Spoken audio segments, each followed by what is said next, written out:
Hello everyone. In this module, we'll talk about the theft of intellectual properties, and especially the theft of intellectual property as properties at U.S. universities and research institutes, which is actually very easy to do because our system of research is very open.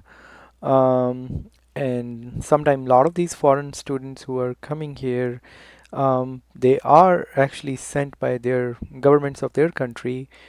They subsidize their, I mean, they actually pay for their all visits, fee, everything, and then these students they kind of, they have signed the contract that they will go back to their home country. Very, very, very common practice from, students from China. I don't know about now, but when I was reading, they said 10, 20, 30 years ago when these Chinese students they started coming, a lot of them are actually at very higher age.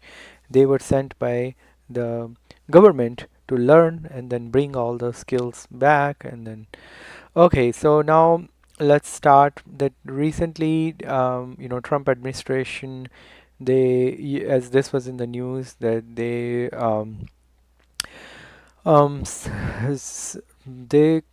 said that these a group of Iranian hackers, they applied, I guess, some kind of sanctions against them who were working for Iran's Islamic Revolutionary Guard and other government clients, and these people had hacked 8,000 professors at hundreds of US and foreign universities, and as well as private companies and government entities to steal huge amount of data and intellectual property.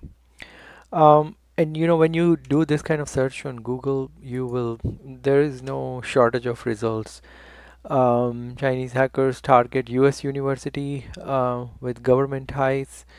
Again, these, like I said, if you search this type of intellectual property theft, and that is the like one of the the crux of the conversations, the trade tariffs, the sanctions these days, which Trump administration and Chinese government they've been discussing, is the theft of intellectual property.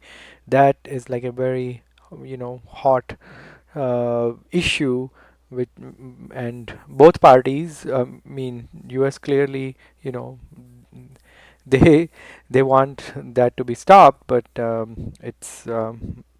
that's how other countries basically they grow and prosper, by stealing our intellectual property. Okay, then this is again, the sub US confronting threat of Chinese exploitation of intellectual property. You can, read more. I mean, I'm sure you all know these things, and these are very recent articles. Universities face a rising barrage of cyber attacks because universities basically are very vulnerable. That's where the cutting edge research is going on, and a lot of international students, and our system is very open, so very easy to get data. Um, so this is an like I told you, if you search on Google with these keywords, you will get like 3.9 million results. Um, the problem also, I read that a lot of these countries actually do not even have their government bodies. Like we have CDC, we have FDA, we have USDA. For example, we spend so much money on doing clinical trials of drugs, and other countries they just piggyback. If a drug is legal in US, okay, might as well we are going to make it legal in our country also. Why bother doing all these expensive clinical trials?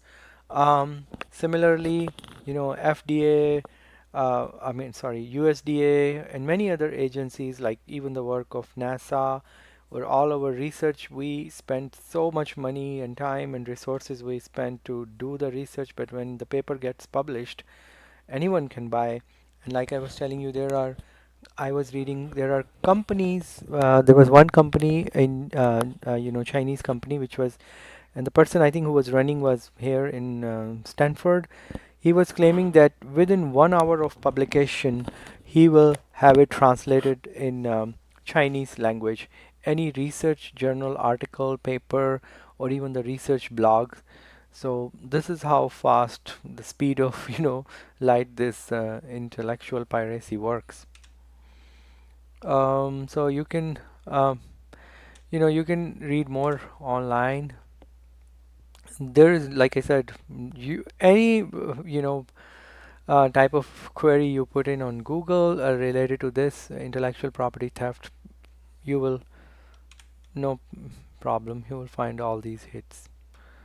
So okay, see all these designs, Chinese windmaker turbine. I think we'll just stop here.